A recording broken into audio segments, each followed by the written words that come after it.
Hello friends, સ્વાગત છે ફરીથી તમારું મારા કિચનમાં, જેમાં આજે આપણે એકદમ ડિફરન્ટ સ્ટાઇલનું શાક બનાવવાના છીએ, જેને ફાફડા વાલોળનું શાક કહેવામાં આવે છે. તમે ભરેલી વાલોળ પણ કહી શકો છો. તો ખૂબ જ ટેસ્ટી અને ડિફરન્ટ સ્ટાઇલનું આ શાક આજે આપણે બનાવવાના છીએ. અને તમને જો મારી આ રેસીપી ગમે તો લાઇક, શેર અને સબસ્ક્રાઈબ કરવાનું નહીં ભૂલતા. અને સાથે જ બાજુમાં જે બેલ આઇકન છે એને પણ પ્રેસ કરી દેજો, જેથી જે પણ નવી રેસીપી આવે એનું નોટિફિકેશન તમારી પાસે તરત જ આવી જાય. તો વધુ સમય ન લેતા આપણે રેસીપીને હવે શરૂ કરીએ.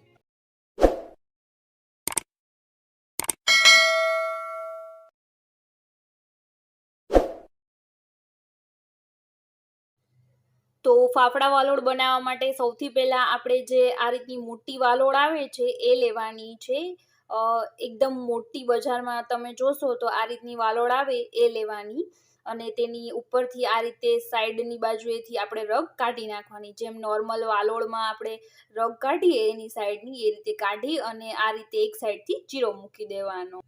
મીન્સ કે એક સાઈડથી આ રીતે છરીની મદદથી કાપો મૂકી દેવાનો છે. એની આ રીતે છરીની મદદથી ત્રણેય સાઈડ રગ કાઢી લેવાની. એની જે સાઈડની રગ નીકળે એ કાઢી નાખવાની અને પછી આ રીતે વચમાં ચીરો મૂકી દેવાનો છે.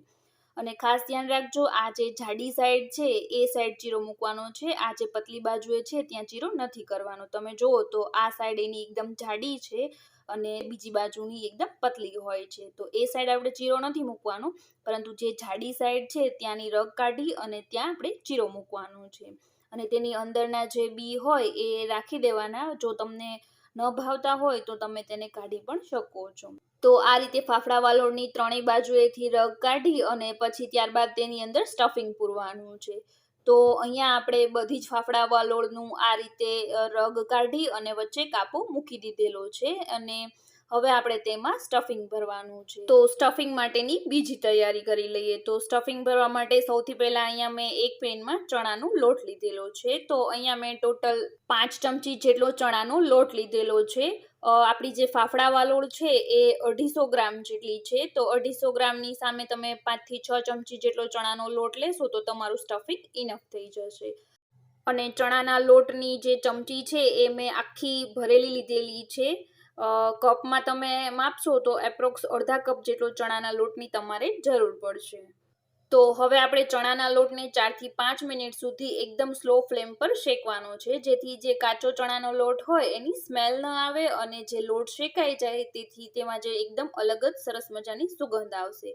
લોટ નીચે બળી ન જાય કે ચોંટી ન જાય એનું તમારે ખાસ ધ્યાન રાખવાનું છે. તો અહીંયા એપ્રોક્સ 4 થી 5 મિનિટમાં આપણો જે ચણાનો લોટ છે એકદમ સ્લો ફ્લેમ પર સારી રીતે શેકાઈ ગયો છે. તો હવે આપણે તેને એક પ્લેટમાં ટ્રાન્સફર કરી લઈશું અને તેની અંદર જે બાકીના મસાલા એડ કરવાના છે તે કરી લઈએ.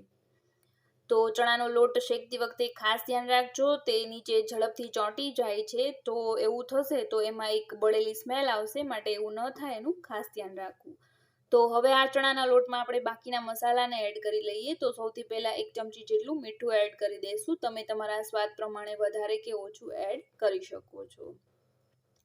મીઠું એડ થઈ જાય એટલે આપણે તરત જ તેમાં ખાંડ એડ કરી દેવાની છે. તો અહીંયા મેં 1 ચમચી જેટલી ખાંડ લીધેલી છે. જો તમને ગળ્યું શાક ન ભાવતું હોય તો ટોટલી તમે સ્કીપ પણ કરી શકો છો. ત્યારબાદ અહીંયા અડધી ચમચી જેટલો રૂટીન જે ઘરનો ગરમ મસાલો હોય તે લીધેલો છે. અને ત્યારબાદ અહીંયા હાફ ટીસ્પૂન જેટલી હળદર લઈ લેવાની છે.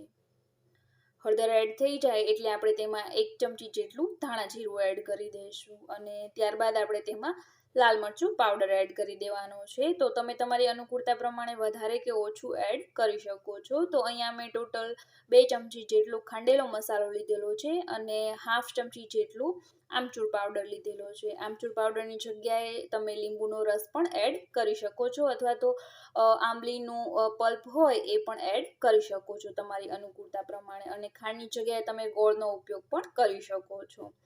તો એ ટોટલી તમારી ઉપર ડિપેન્ડ છે. અને એ બધાને સારી રીતે કમ્બાઈન કરવા માટે અહીંયા મેં 3 ચમચી જેટલું તેલ એડ કરેલું છે, જેથી આ જે બધો જ મસાલો છે એ આવી રીતે સારી રીતે એકદમ પેસ્ટ જેવો બની જશે.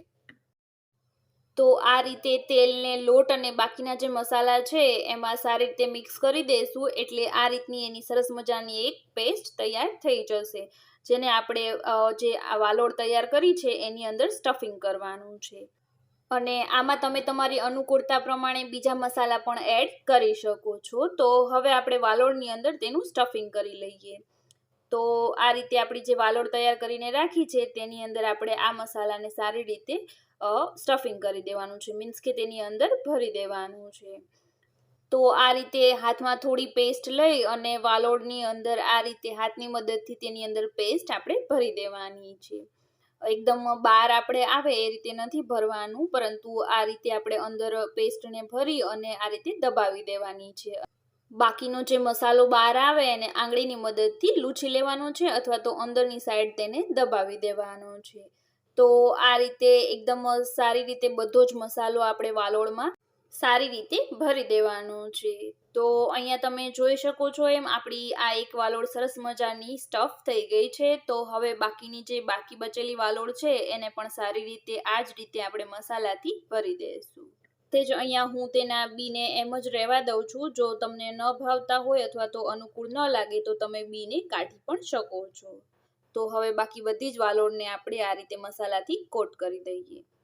તો અહીંયા આપણી જે બધી જ વાલોળ છે એ મસાલાથી સારી રીતે સ્ટફ થઈ ગઈ છે. આ રીતે એકદમ સારી રીતે અંદર મસાલો પૂરી દેવાનો છે અને હવે આપણે તેને વરાળે બાફવાની છે. આને આપણે વરાળે જ ચડવા દેવાની છે જેથી એનો જે ટેસ્ટ છે એ સરસ આવશે. તો એના માટે મેં અહીંયા સૌથી પહેલાં એક વરાળે બાફવા માટેની પ્લેટ લઈ લીધેલી છે અને તેની અહીંયા તેલ લગાવી અને રાખી દીધેલું છે, જેથી આપણે જ્યારે વરાળેથી બાફી અને તેને કાઢીએ ત્યારે સારી રીતે નીકળી જાય. તો સૌથી પહેલાં નીચેની સાઈડ આપણે જાડી જે વાલોળ હોય અથવા તો મોટી મોટી વાલોળ હોય એ રીતે ગોઠવી દેવાની છે, આ રીતે આખી જ ડીશમાં. અને ત્યારબાદ જે કૂણી વાલોળ હોય થોડી એને ઉપરની સાઈડ રાખવાની, જેથી નીચે વરાળ વધારે લાગે તો એ જાડી વાલોળ જે હોય એ તરત જ ચડી જાય. તો આ રીતે આખી જ ડીશમાં આપણે વાલોળને આ રીતે ગોઠવી દેવાની છે અને તેને સ્ટીમરમાં હવે વરાળેથી બાફવા મૂકી દઈશું. અને જ્યાં સુધી એ સારી રીતે ચડી ન જાય ત્યાં સુધી આપણે તેને આ રીતે વરાળમાં બાફવા દેવાની છે. તો એપ્રોક્સ 20 મિનિટ સુધી આપણે ધીમે ગેસ ઉપર તેને સ્ટીમરમાં આ રીતે બાફવા રાખવાની છે. તો અહીંયા મેં અંદર સ્ટીમર ચાલુ કરી દીધેલું છે અને તેને બાફવા પણ મૂકી દીધેલી છે.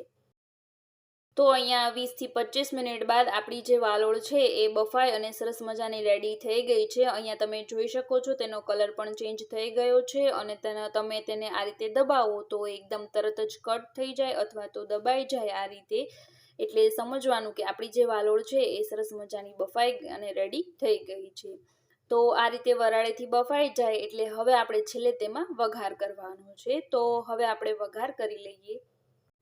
તો એના માટે મેં અહીંયા એક પોળું એવું વાસણ લીધેલું છે, જેથી એ આખા જ તેલમાં સારી રીતે બધી જ વાલોળ હોય એ કોટ થઈ જાય. તો અહીંયા મેં એપ્રોક્સ 3 ટેબલ સ્પૂન જેટલું તેલ લીધેલું છે.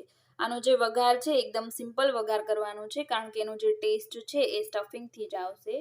તો અડધી ચમચી જેટલી રાઈ, અડધી ચમચી જેટલું જીરું અને 1/4 ટીસ્પૂન જેટલી હિંગ એડ કરી દઈશું. અને ત્યારબાદ આપણે જે વાલોળ બાફીને રાખેલી છે તેને એડ કરી દેવાની છે અને તેને આ વઘારમાં સારી રીતે ચલાવી આ રીતે અને મિક્સ કરી દઈશું. ચમચેથી ચલાવશો તો એ ભાંગી જશે અથવા તો મસાલો જે હોય એ બહાર આવી જાય. એટલે બને ત્યાં સુધી આપણે તેને આ રીતે ઉછાળી અને પેનમાં જ ચલાવી અને તેને સારી રીતે તેલમાં કોટ કરી લેવાની છે. અને ઉપરથી થોડું સ્વાદ પ્રમાણે આપણે મીઠું એડ કરી દઈશું. આમ તો મસાલામાં મીઠું એડ કરેલું છે, પરંતુ ઉપરના ભાગે એકદમ ફીકી ન લાગે એટલા માટે થોડું ચપટીક જેટલું આપણે ઉપરથી મીઠું એડ કરી દઈશું. તો આપણું જે આ શાક છે હવે સરસ મજાનું રેડી થઈ ગયું છે. એકદમ સિમ્પલ વઘારવાળું જ રાખવાનું છે, પરંતુ વેરિએશન માટે તમે તમારી અનુકૂળતા પ્રમાણે ડુંગળી, ટમેટા કે લસણની ગ્રેવી સાથે પણ તેનો વઘાર કરી અને બનાવી શકો છો. તો સિમ્પલ અને એકદમ યુનિક પ્રકારનું સ્ટફિંગવાળું વાલોળનું ભરેલું શાક અથવા તો ફાફડા વાલોળનું શાક આપણું રેડી થઈ ગયું છે, જે દેખાવમાં તો યુનિક લાગે છે, સાથે ટેસ્ટમાં પણ એટલું જ સ્વાદિષ્ટ છે. તો જો તમે પણ હજુ સુધી આ ફાફડા વાલોળનું શાક ન બનાવ્યું હોય તો એકવાર ચોક્કસથી ટ્રાય કરજો. બહુ જ સરસ રેસીપી બને છે અને બહુ જ યુનિક પણ લાગશે. તો જો તમને મારી આજની આ રેસીપી ગમી હોય તો મને કોમેન્ટ સેક્શનમાં જરૂરથી જણાવજો. અને સાથે જ જો હજુ સુધી મારી ચેનલને સબસ્ક્રાઈબ ન કરી હોય તો સબસ્ક્રાઈબ કરવાનું પણ નહીં ભૂલતા. અને સાથે જ બાજુમાં જે બેલ આઇકન છે એને પણ પ્રેસ કરી દેજો, જેથી નવી રેસીપીઓનું નોટિફિકેશન તમને તરત જ મળી જાય. તો ફરી મળીશું એક નવી રેસીપી સાથે.